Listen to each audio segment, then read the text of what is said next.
संविधान का रास्ता क्या सर? संविधान का रास्ता, संविधान निर्माण का रास्ता, खाली संविधान का रास्ता देखिए, संविधान निर्माण का क्या रास्ता, तो उसका क्या रास्ता था इसको देखेंगे। इसको देखने से पहले थोड़ा सा ये इधर के जो है ना, ये बात हम लोग क्या कर लेते हैं, पढ़ लेते हैं, पढ़ने की बाद में पढ़ेंगे। देखिए वल्लभ भाई झावर भाई पटेल, जन्म इनका 1875 में हुआ था और 50 में हमारे बाबा छोड़ के हम लोगों को चले गए। गुजरात में इनका जन्म हुआ। अंतरिम सरकार में, अंतरिम मतलब क्या होता है? अंतरिम उन्हें जानते हैं? अंतरिम मतलब जानते हैं? आप लोग पहला चैप्टर पढ़े हुए तो वहाँ पे याद सुने थे अंतरिम सरकार? नहीं था? कोई नहीं। देखिए अंतरिम मतलब होता है तुरंत जल्दबाजी में जो सरकार बनती है उसको क्या बोलते हैं? अंतरिम सरकार। तो जो अंतरिम सरकार, जैसे चुनाव हुआ था ना 1947 में भारत आज़ाद हो गया और तुरंत जो चुनाव हुआ मतलब बने, उसमें गृह मंत्री थे कौन? सरदार वल्लभ भाई झावर भाई पटेल। ठीक है।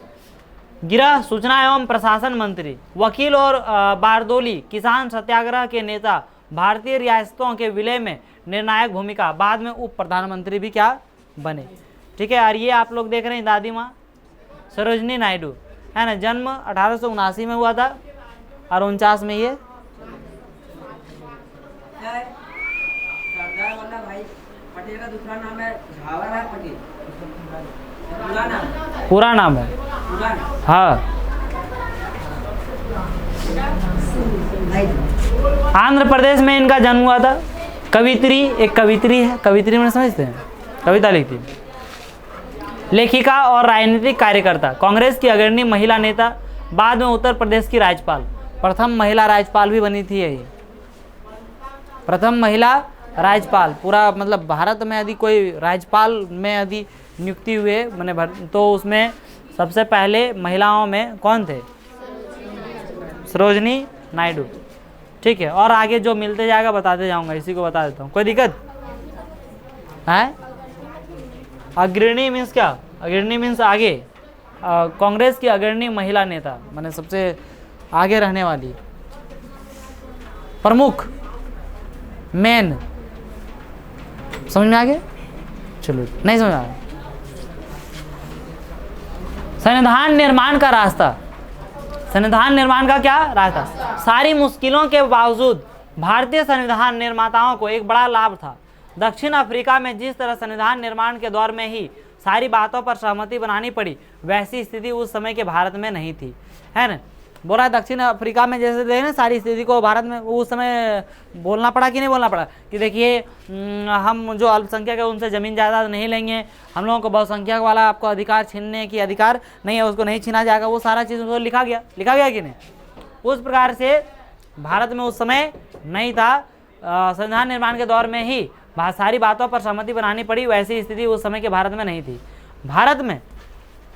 भारत में आज़ादी की लड़ाई के दौरान ही लोकतंत्र समेत अधिकांश बुनियादी बातों पर राष्ट्रीय सहमति बनाने का काम हो चुका था, है ना। क्या बताया गया कि आज़ादी की लड़ाई के दौरान ही, आज़ादी की लड़ाई के दौरान, जब आज़ादी का लड़ाई चल रहा था उसी समय, क्योंकि आप जानते हैं 1946 में, कब 1946 से, जैसे आप भारत आज़ाद हुआ 47 में, लेकिन 1946 में दिसंबर से ही संविधान बनने का क्या हो गया चालू, माने संविधान का प्रक्रिया चालू हो गया। प्रक्रिया तो उसका 1946 में जुलाई से चालू हो गया था। कब से चालू हो गया था? जुलाई से। लेकिन उसकी बैठक जो हुई, फर्स्ट बैठक, वो कब हुई? दिसंबर से। 1946 के कहाँ से हुई? दिसंबर, है ना। इसकी जो सभा बन चुकी थी, आगे अभी हम लोग पढ़ेंगे, है ना, जो उसकी जो कमेटी बन चुकी थी वो बन चुकी थी कब? जुलाई में। और जो सबसे पहला बैठक मीटिंग हुआ वो कब हुआ? दिसंबर 1946 में। समझे कि नहीं समझे? तो उस समय से ये था। तो बताया जाता है ये समय जब हुआ तो आप समझिए कि क्या था जी, उस समय देश गुलाम था। देश इस समय क्या था? गुलाम ही था ना जी। तो यही बताया गया कि आज़ादी की लड़ाई के दौरान ही, आज़ादी की लड़ाई चल ही रहा था और इधर उसके दौरान ही लोकतंत्र समेत अधिकांश बुनियादी बातों पर राष्ट्रीय सहमति बनाने का काम हो चुका था। हमारा राष्ट्रीय आंदोलन सिर्फ एक विदेशी सत्ता के खिलाफ संघर्ष भर नहीं था, माने एक खाली विदेशी सरकार जो है यहाँ पे सत्ता शासन चला रहे थे उसी के खिलाफ सिर्फ संघर्ष नहीं था, यह न केवल अपने समाज को फिर से जगाने का वरन अपने समाज और राजनीति को बदलने और नए सिरे से गढ़ने का आंदोलन भी था। आज़ादी के बाद भारत को किस रास्ते पर चलना चाहिए, इसे लेकर आज़ादी के संघर्ष के दौरान भी तीखे मतभेद थे। ऐसे कुछ मतभेद अब तक भी बने हुए हैं, पर कुछ बुनियादी विचारों पर लगभग सभी लोगों की सहमति कायम हो चुकी है ना। सभी लोगों की सहमति क्या हो चुकी है? कायम हो चुकी है। जो भी विवाद था उसमें, ठीक है। 1928 में ही मोतीलाल नेहरू और कांग्रेस के 8 अन्य नेताओं ने भारत का एक संविधान लिखा था, है ना। भारत का एक संविधान लिखा था। कब लिखा था? किसने लिखा था? मोतीलाल नेहरू और कांग्रेस के 8 अन्य नेता, माने कुल मिला के कितने नेता? 9 नेता। एक मोतीलाल नेहरू और 8 को क्या? अन्य नेता। ये सभी लोग मिल के और क्या लिखे थे? कब लिखे थे? कब? 1928 में लिखे थे, है ना। मोतीलाल नेहरू कौन थे, बता सकते हैं आप लोग? पंडित जवाहरलाल नेहरू के पिताजी, पिताश्री, है ना। 1931 में कराची में हुई भारतीय राष्ट्रीय कांग्रेस के अधिवेशन में, है ना। भारतीय राष्ट्रीय कांग्रेस का जो अधिवेशन हुआ था, कहाँ पे हुआ था? कराची। कराची जो है, कराची मैंने रांची नहीं, कराची पाकिस्तान में है। कराची कहाँ है? तो 1931 में कराची में हुए भारतीय राष्ट्रीय कांग्रेस के अधिवेशन में एक प्रस्ताव में यह रूपरेखा रखी गई थी कि आज़ाद भारत का संविधान कैसा होगा, कि भारत जब क्या हो जाएगा? आज़ाद हो जाएगा, तब इसका संविधान कैसा होगा, ये रूपरेखा रखी गई थी। कब रखी गई थी? 1931 में कराची में क्या हुआ था? एक अधिवेशन हुआ था। कौन सा? भारतीय राष्ट्रीय कांग्रेस का। उसमें उसको रखा गया था कि इसका जो नियम, मतलब भारत का जो संविधान रहेगा वो कैसा होगा, उसको रखा गया। इन दोनों, माने वो कौन तैयार किए थे ये संविधान? कांग्रेस के 8 अन्य नेता, ठीक है। तो फिर इन दोनों ही दस्तावेजों में स्वतंत्र भारत के संविधान में सार्वभौम वयस्क मताधिकार, स्वतंत्रता और समानता का अधिकार और अल्पसंख्यकों के अधिकारों की रक्षा की बात कही गई थी। जो दस्तावेज है, उस दस्तावेज में लिखा गया था कि सभी को सार्वभौम वयस्क मताधिकार। क्या? सार्वभौम वयस्क मताधिकार, माने सभी को वोट देने का अधिकार। जो वयस्क हैं उन सारे को क्या वोट देने का अधिकार प्राप्त होगा। स्वतंत्रता होगी, सभी का क्या होगा? समानता का क्या होगा? अधिकार होगा। अल्पसंख्यकों को भी अधिकार दिया जाएगा, उनकी रक्षा की जाएगी, है ना। ये सारी बात लिखा गया था कहाँ? संविधान में, जो उस समय प्रस्तुत किया गया था। इस प्रकार संविधान की रचना करने के लिए बैठने से पहले ही कुछ बुनियादी मूल्यों पर सभी नेताओं की सहमति बन चुकी थी। अब जैसे बैठने से पहले ही, यानी कि जब देखिए एक छोटा सा पहले ही जब हो गया बातचीत, तो अगली बार जब बातचीत होती है थोड़ी आसान हो जाती है। थोड़ी क्या हो जाती है? आसान। क्यों? क्योंकि उसमें पहले डिस्कस कर चुके होते हैं और उसमें बहुत ज़्यादा दिमाग भी लगा चुके होते हैं, है ना। बहुत सारी समस्याओं को जब आप पहले सुनते होंगे, ठीक है, तो आप पहले से दिमाग लगाने लगते होंगे कि वो हमको बोलेगा तो हम क्या बोलेंगे, है ना। ऐसा नियम रहेगा तो हम कैसा नियम लगाएंगे। तो ये बहुत सारी चीज़ें हम लोग सोचने लगते कि नहीं। तो यही बात हुई कि जब पहले यहाँ पे डिस्कस हो चुका था संविधान बनने का, तो इससे ये हुआ कि इस प्रकार संविधान की रचना करने के लिए बैठने से पहले ही कुछ बुनियादी मूल्यों पर सभी नेताओं की सहमति बन चुकी। बात समझे नहीं समझे? और उसके बाद औपनिवेशिक शासन की राजनीतिक संस्थाओं और व्यवस्थाओं को जानने समझने से भी नई राजनीतिक संस्थाओं का स्वरूप तय करने में मदद मिली। अब जैसे देखिए औपनिवेशिक शासन की जो क्या थी? राजनीतिक संस्थाएं।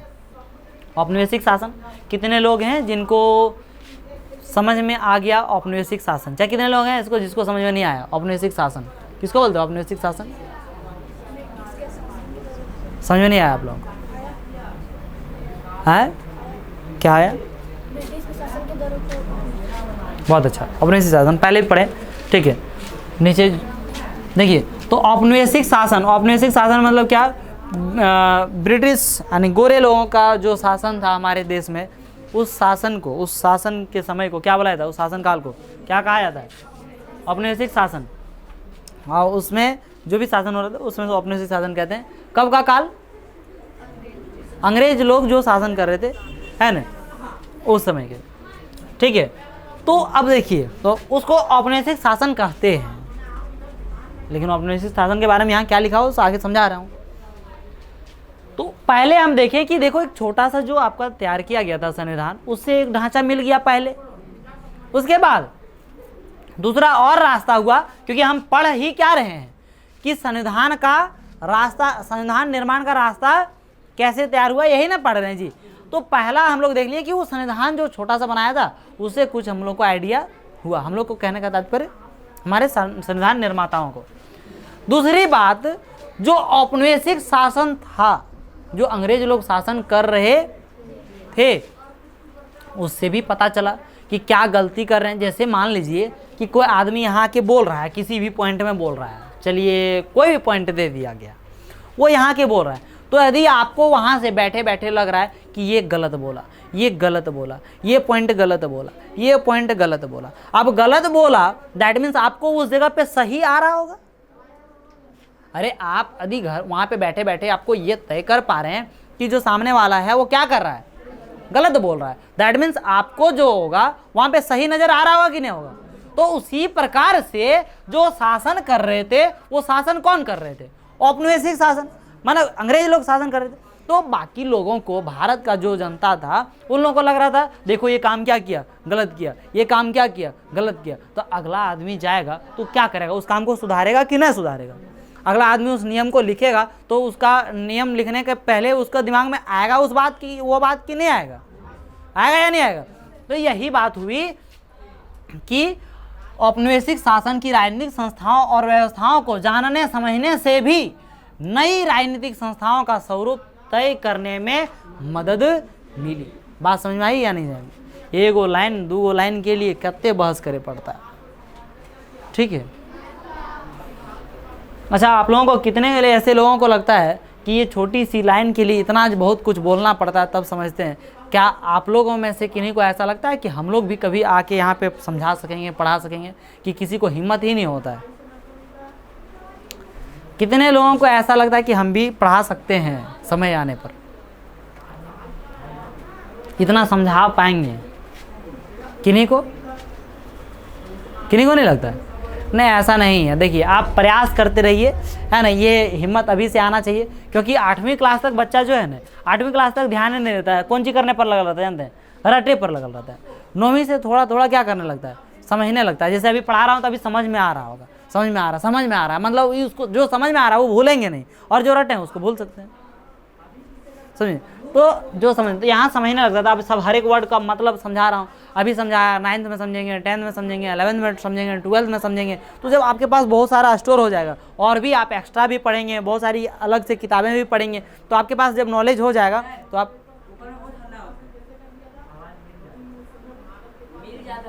इधर बैठो।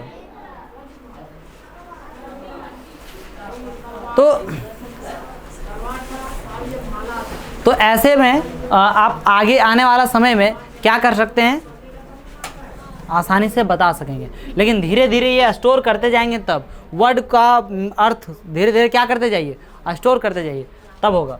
अंग्रेजी हुकूमत ने बहुत कम लोगों को वोट का अधिकार दिया था। अब अंग्रेजों ने बहुत कम लोगों को वोट देने का अधिकार दिया था, तब यहाँ पे हिंदुस्तान के लोगों को, जो संविधान बना रहा था, उन लोगों को क्या पता चल गया? अरे इस बात से क्या पता चला कि सभी को वोट देने का क्या देना चाहिए, अधिकार देना चाहिए। वही मैं आपको बोला रे कि सामने कोई रहेगा तो वो क्या गलती कर रहा है, यदि हमें ये पता चला तो हम उस गलती का सुधार करेंगे या नहीं करेंगे? यानी हमको तो सुधार आता होगा, तभी ऐसा बोल रहे हैं। अंग्रेजी हुकूमत ने बहुत कम लोगों को वोट का अधिकार दिया था। इसके आधार पर अंग्रेजों ने जिस विधायिका का गठन किया था वह बहुत कमज़ोर थी। जो विधायिका का जो गठन किया था वो बहुत ही क्या थी, कमज़ोर। 1937 के बाद पूरे ब्रिटिश शासन वाले, 1937 कब सुनिएगा, 1937 के बाद पूरे ब्रिटिश शासन वाले भारत में प्रादेशिक असेंबलियों के लिए चुनाव कराए गए थे, है ना। 1937 में जब भारत में आप जाने कि भगत सिंह, राजगुरु, सुखदेव, ये सबको फांसी हो गया, समझे कि नहीं। गोलमेज सम्मेलन जो हुआ था लंदन में, वहाँ से महात्मा गांधी आ गए, ठीक है। लाला लाजपत राय को मार दिया गया, ये सब पहले हुआ। उसके बाद ये सब जो देश में बहुत ज़्यादा हड़कंप मच गया, समझे न, कि हम लोगों को अपना अधिकार चाहिए तो चाहिए, स्वराज चाहिए, पूर्ण स्वराज चाहिए। क्या चाहिए? पूर्ण स्वराज, मतलब अपना अधिकार चाहिए हम लोगों को पूरा देश में। तब क्या करने लगा, अंग्रेज लोग सोचा अरे यार अब तो ये सब ज़्यादा जागरूक हो रहा है, तब वहाँ पे चुनाव करवा दिया। क्या करवा दिया? चुनाव करवा दिया कि नहीं जो भी होगा सो तू ही लोग का होगा, जो भी होगा मैंने आप ही लोग को चुन उनके, और आप ही लोग जैसे डिसीजन करेंगे वही होगा। तो उन्होंने चुन दिया था। क्या चुन दिया था? 1937 के बाद पूरे ब्रिटिश शासन वाले भारत में प्रादेशिक असेंबलियों के लिए चुनाव कराए गए थे। इनमें बनी सरकारें पूरी तरह लोकतांत्रिक नहीं थी, इनमें जो भी सरकार थी पूरी तरह से लोकतांत्रिक नहीं था, पर विधानसभाओं में जाने और काम करने का अनुभव तब बहुत लाभदायक हुआ, क्योंकि इन्हीं भारतीय लोगों कौन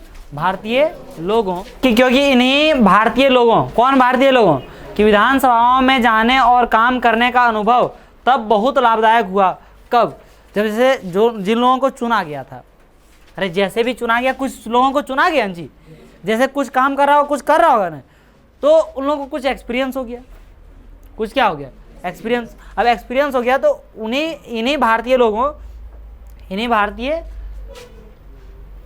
लोगों को अपनी संस्थाएं और व्यवस्थाएं बनानी थी और चलाना था। इसी कारण भारतीय संविधान में कई संस्थाओं और व्यवस्थाओं को पुरानी व्यवस्था से लगभग जस का तस अपना लिया गया, जैसे कि 1935 का भारत सरकार कानून है ना, 1935 का भारत सरकार कानून अपना लिया गया।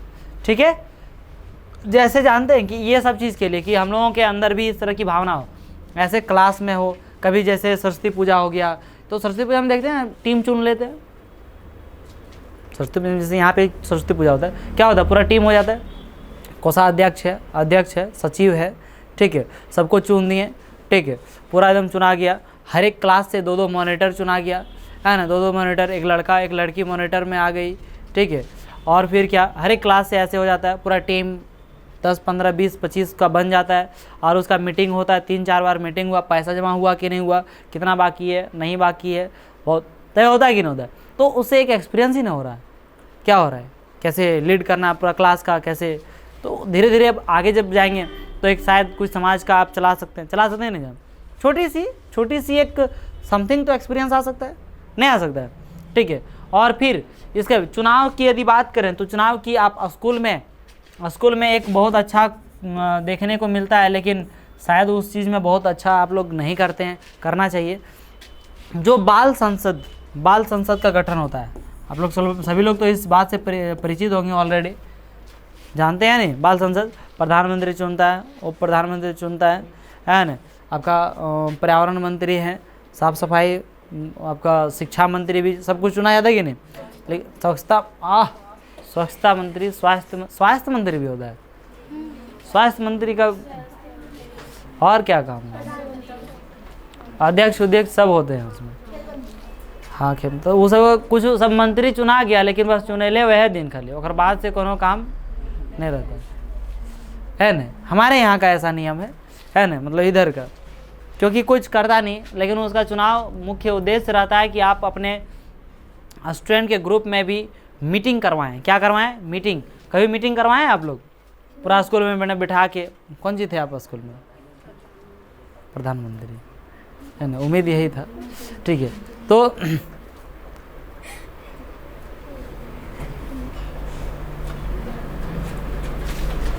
प्रधानमंत्री देखिए, तो क्या मीटिंग करवाना चाहिए, क्या करवाना चाहिए?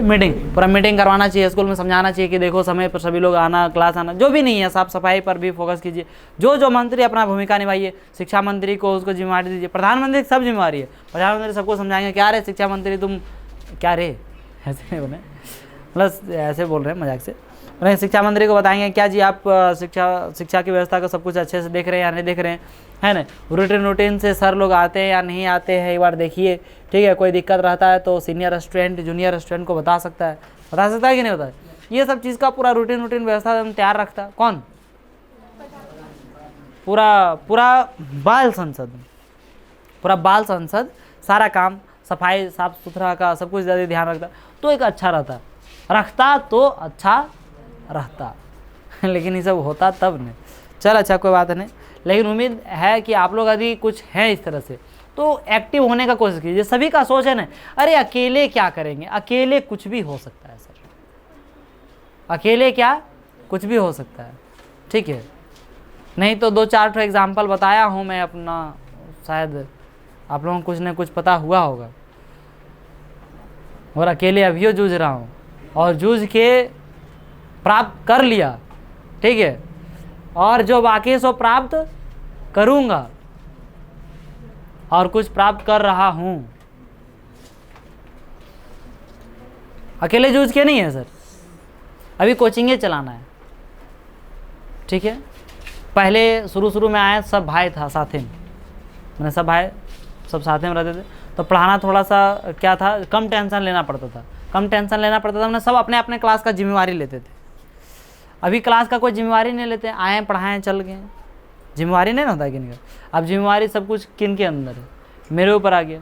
तो जा सब कहा कि सब लोग सब भाई तो चल गया है ना, बाहर में है सब इधर उधर। तो जब तक सब भाई थे तब तक जिम्मेवारी हमको दूसरा क्लास का नहीं लेना पड़ता था। उस क्लास का फ़ी, उस क्लास का कौन बच्चा आया नहीं आया, उस बच्चा मैंने क्या सही होनी चाहिए, क्या सिखाना नहीं सिखाना, सब कुछ वो सब जिम्मेवारी लेते थे।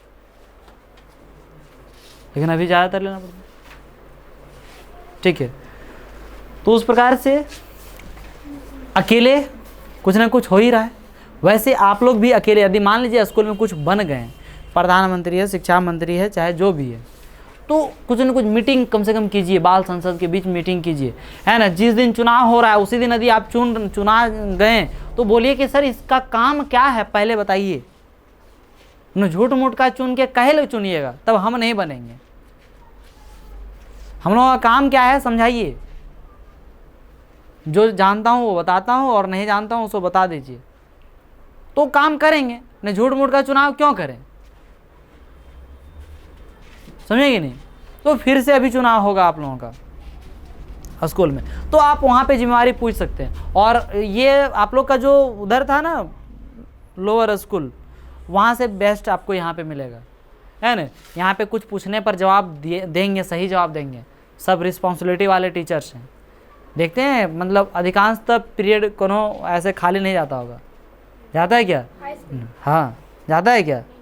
नहीं तो ये अब नाम नहीं लेंगे कैमरा के सामने, लेकिन बहुत सारा जैसे जो आप लोगों का स्कूल था ऑलरेडी, है ना, वो सब स्कूल में खाली रूटीन बनता था, पढ़ाने कोई समय पर आते नहीं थे, ना पढ़ाते भी नहीं थे, पूरा किताब का रूटीन भी नहीं बनता था, हाँ ठीक है। इन लोग के स्कूल में था, ठीक है, नाम नहीं था, रूटीन होता था आप लोग का भी।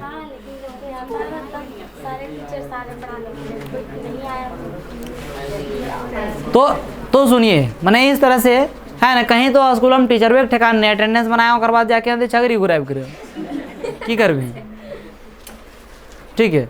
कोई मैंने आके अपना अटेंडेंस बना लिए, चल गया, नहा धो के आराम से, तनी दीदी घर घूर के अले, ठीक है।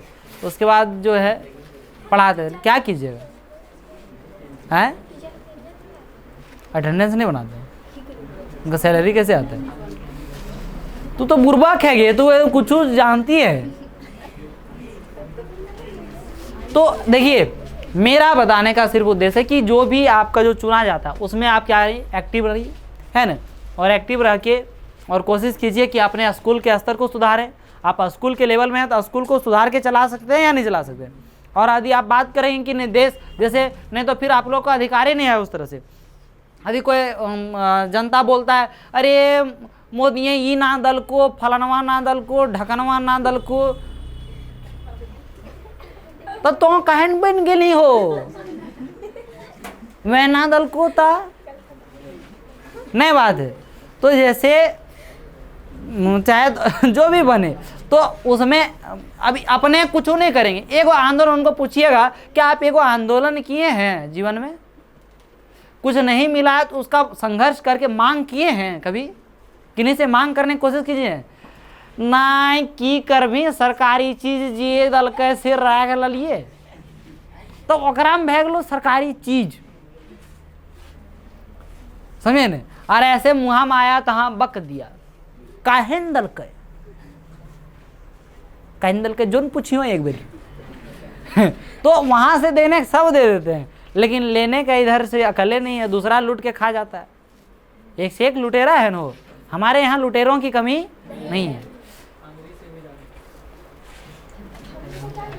ये सेंटेंस सिर्फ बोल रहे हैं, आप लोगों की भी बोलने की औकात नहीं है। औकात की बात करेंगे, काहे कि आप ना कहीं न स्कूलों में एगो आंदोलन नहीं कर सकते हैं। अभी एडमिशन हो रहा होगा, वहाँ पे लिखा हुआ होगा विकास शुल्क। क्या टका लिया विकास शुल्क? एडमिशन हो गया आप लोग का? कितना? 320 विकास शुल्क। नेट टोटल एडमिशन का चार्ज, तो वहाँ विकास शुल्क लिखा हुआ होगा। वो उतना जैसे 100 रुपया कुछ 100 करके आया, 20-40 पता नहीं, हमको ध्यान में नहीं है कितना है। वैसे ही कुछ होगा, मैंने 120 या ऐसे करके लेता है। तो 120 रुपया करके सबसे लिया। अब विकास शुल्क किस लिए? स्कूल क्या रखेगा? अच्छा से रखेगा। और स्कूल में खिड़की ठेकान ना है न, खिड़की है, मैंने खिड़की लगल है, सब गेट उट बढ़िया से लग जाता है। अरे खिड़कियाँ में जो खिड़कियाँ लग बंद हो जाता है ना, हवा आएगा तो लगेगा अरे ये कौन भूत वाला मूवी देख रहे हैं क्या रे, हड़बड़, समझे कि नहीं। और उसके बाद लाइन का, इलेक्ट्रिसिटी का तो कोई ठेकान नहीं होगा। ऑफिस में है खाली। आप लोग पंखा वंखा कुछ है नहीं है। ऐसा है क्या? हमारे भारत का स्कूल ऐसा होता है क्या? नहीं है। ठीक है, हैं पोल्ट्री फार्म जैसे खिड़की है। ठीक है, तो ये सब यहाँ बात नहीं करना है, हम नहीं जाके वहाँ सुधारेंगे, समझे न। ये जब आंदोलन, यही जैसे आप बोलिए भड़का दे रहे हैं, मेरा भड़काने का उद्देश्य नहीं है, आपको भड़का थोड़ी रहा हूँ। आपको अधिकार अपना मांग करना चाहिए। नहीं मांग करते हैं, मत मांग करो, क्या कर सकता हूँ, है न।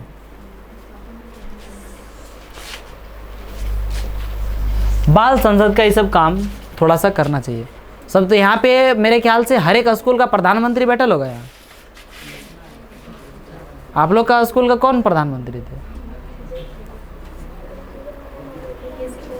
प्रियंसुआ था? हरिया प्रधानमंत्री रहे। हरिया 10th क्लास में जो 7th क्लास में इसको प्रधानमंत्री बनाया गया। कौन? हरिपुर सर। अब 8th क्लास में चयन नहीं। अच्छा, तो उसके बाद देखिए, सब तो प्रधानमंत्री हो, और वहाँ कौन थे प्रधानमंत्री बताओ? शुभम बाबू, वो है थी ज्योति कुमार, वो प्रधानमंत्री थी है? पहले से जानते हैं कि पहले से कैसे नहीं जानेंगे? अरे बिलैया चुप, सब तो प्रधानमंत्री यहाँ। सुनो, तो आगे देखो, तो ये 1935, हम लोग बहुत ज़्यादा इधर उधर चल गए। 1935 का भारत कानून हुआ है ना, आज़ादी। तो ये सब जितना चीज़ हम लोग अभी डिस्कस कर रहे थे, ये सारा चीज़ मेरा बताने का एक ही उद्देश्य था कि जब ये सब चीज़ होता है तो कहीं ना कहीं एक एक्सपीरियंस होता है। क्या एक्सपीरियंस होता है? कि कैसे चलाना चाहिए। वैसे ही इन लोगों को सबको पता चल गया कि कैसे चलाना चाहिए, क्या संविधान बनाना चाहिए, नहीं बनाना चाहिए। आज़ादी के बाद भारत के स्वरूप को लेकर वर्षों पहले से चले चिंतन और बहसों ने भी काफ़ी लाभ पहुंचाया। हमारे नेताओं में इतना आत्मविश्वास आ गया था कि उन्हें बाहर के विचार और अनुभवों को अपनी ज़रूरत के अनुसार अपनाने में कोई हिचक नहीं हुई। हमारे अनेक नेता फ्रांसीसी क्रांति के आदर्शों, ब्रिटेन के संसदीय लोकतंत्र के कामकाज और अमेरिका के अधिकारों की सूची से काफ़ी प्रभावित थे। तो बहुत सारे ऐसे काम था अमेरिका में, ब्रिटेन के कामकाज से, है ना, फ्रांसीसी क्रांति से बहुत सारा चीज़ सीखने को मिला। तो वो सब लिख दिए, कोई हिचक की बात नहीं है कि जो सीखे हैं सो लिखेंगे, है ना। आज जैसे मान लीजिए कि आप लोगों के अंदर भी ये सब भावना शायद होगी किन्हीं किन्हीं के यहाँ अपने अपने पास कि अरे वे जना करब करे सिर हम ना करबे। लेकिन यदि आपको अच्छा लगता है तो आप कीजिए, किन्हीं से कोई लेना देना नहीं। उनका जो पॉइंट आपको अच्छा लगता है आप कीजिए, उनका जो पॉइंट अच्छा लगता है वो कीजिए, उनका पॉइंट जो अच्छा लगता है कीजिए। और वो सारे जब आपके अंदर आ जाएगा तो आप एक सर्वगुण संपन्न बन जाइएगा। मतलब समझे, मैंने बहुत सारे गुणों से आपके अंदर मैंने गुण भर जाएगा कि नहीं भर जाएगा, तो आप बेस्ट हो जाएंगे या नहीं हो जाएंगे। ठीक है, अब जैसे मैं पढ़ाता हूँ तो कोई एक ऐसा कुछ नियम लगाता हूँ, जैसे ऑब्जेक्टिव बनाने देता हूँ तो किन्हीं टीचर का कहना है, कुछ खास हमारे बड़े गुरु सब जो हैं, प्रणाम करता हूँ उन लोगों को, है ना, तो वे सब का कहना है कि हमरा देख के ये मतलब हम लोग को देख के ऑब्जेक्टिव देता है बनाने। तो क्या कहिएगा? बोले हाँ ठीक है, देख के देते हैं, सपोज दैट, क्या देख के देते हैं, क्या गलत हो गया? उन लोगों से मैं पूछना चाहता हूं, तो आप लोग पैंट भी तो पहनते हैं, देख के ही सीखे हैं। नहीं जन्म लिए पैंट आप पहन ले, जन्म ले लिए का? नहीं गलत बोला तो मैं बता दीजिए। तो आदमी देख के कुछ ना कुछ सीखेगा कि नहीं सीखेगा? इसमें सिखाने की क्या बात है? खाने सीखा तो क्या सीखा? पैदा हुआ तो ऐसे खाने चालू कर दिया।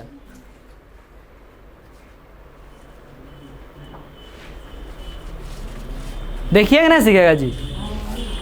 अब बोलेगा कि लिखने सीखा, हमरा देख के सीखा, ओहो कनो मायने वाला बात है। बोलेगा मेरे जैसा मैं लिखता हूं वैसे तुम भी लिखता है, हमसे देख के सीखा। क्या कीजिएगा, है ना? तो आदमी का जो है ना, बोला जाता है कि यदि कोई अस्त्र शस्त्र चलाए तो उसे रोका जा सकता है, लेकिन जुबान चलाए ना तो इसको पकड़ नहीं सकिएगा। जो आएगा बकबकाइए दीजिएगा, क्या करेगा आदमी। तो ऐसे क्या हुआ यहाँ पे, तो संसदीय, तो यहाँ पे जो हमारे भारत के लोग थे, ये सब दूसरा चीज़ को अपनाने में कोई हिचक नहीं किए। फ्रांस की बात को एक्सेप्ट कर लिए, ब्रिटेन की कुछ बातों, अमेरिका की कुछ बातों, है ना, उसको क्या कर लिए अपनी सूची में, काफ़ी उससे काफ़ी प्रभावित हुए। रूस में हुई समाजवादी क्रांति ने भी अनेक भारतीयों को प्रभावित किया और वे सामाजिक और आर्थिक समता पर आधारित व्यवस्था बनाने की कल्पना करने लगे थे। लेकिन वे दूसरों की सिर्फ नकल नहीं कर रहे थे, सिर्फ नकल नहीं कर रहे थे, ऐसा नहीं कि सिर्फ नकल किए, ठीक है। हर कदम पर वे यह सवाल जरूर पूछते थे कि क्या ये चीज़ें भारत के लिए उपयुक्त होगी, कि वो क्या जो चीज़ भी है कि भारत के लिए उपयुक्त होगा भी या उपयुक्त नहीं होगा। इन सभी चीज़ों ने हमारे संविधान के निर्माण में क्या किया, मदद की। सभी चीज़ों ने संविधान के निर्माण में क्या की, मदद की, है ना। लास्ट में बोलता है मदद की, जोर से बोल रहा है, क्या है जानते हैं कि जल्दी बोलेंगे तो आप जल्दी छुट्टी हो जाएगा, ठीक है। तो आपका कि ख़त्म हो गया, स्वाहा स्वाहा। तो देखिए, क्या आप जितने भी टॉपिक पढ़ रहे हैं, लेकिन क्या समझ में आया? मैं यही पूछना चाहता हूँ। आप यदि, मेरा एक कहना है कि आप यदि एक वर्ड भी यहाँ से पढ़ के जाते हैं, चाहे कहीं से भी पढ़ के जाते हैं, यदि वो विस्तार पूर्वक अच्छे से समझ में आ गया और आपको कभी भी पूछा जाएगा जवाब दे सकते हैं, यदि ऐसा पढ़ें, तो आप समझिए हम बहुत कुछ सीख गए। और बहुत कुछ पढ़ें लेकिन एक को वर्ड वो याद नहीं है, तब समझिएगा हम लोग आज कुछ भी नहीं पढ़े। समझे या नहीं समझे? तो इसी के साथ आज का क्लास समाप्त करता हूँ। मिलता हूँ आप लोगों के साथ अगली क्लास में और आप लोगों के साथ अगली वीडियो में। जय हिंद।